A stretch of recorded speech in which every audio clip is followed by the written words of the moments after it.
साबिक विफाकी वजीर और पीटीआई के सीनियर रहनुमा अली अमीन गंडापुर के घर की बिजली काट दी गई। बिजली बंद होने के बाद अली अमीन गंडापुर के भाई फैसल अमीन का रद्द-ए-अमल सामने आ गया, जिसमें उन्होंने कहा है कि सिर्फ एक दिन की ताखीर से कल बिल जमा होने के बावजूद वापडा ने हमारे घर की बिजली बहाल करने से इनकार कर दिया। दूसरी जानिब पेशावर इलेक्ट्रिक सप्लाई कंपनी ने अली अमीन गंडापुर के घर की बिजली काटने की वजह बता दी। फैज को जराए का कहना था कि अली अमीन गंडापुर 12 लाख रुपए के नादहिंदा हैं। उनकी रिहाइशगाह पर कैंट और सिटी फीडर के 2 कनेक्शन हैं। वापडा जराए का कहना था कि अली अमीन गंडापुर ने कैंट फीडर के 4,60,000 रुपए आज जमा करवा दिए हैं।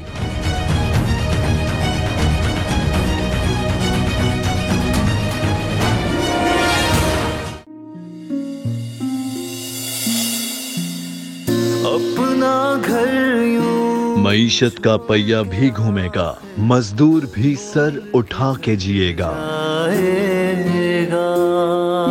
खेतों में हरियाली लहराएगी, किसान भी खुशियां समेटेगा।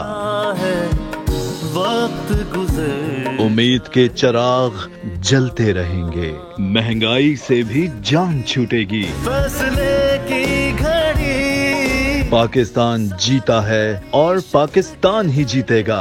बोल बनेगा अवामी मसाइल की आवाज। पड़ेंगे कठिन फैसले, बात होगी मसाइल की, लेकिन हल के साथ। देखिए खुसूसी नशरियात मिशन मईशत बुध के रोज 1 बजे सिर्फ बोल न्यूज पर।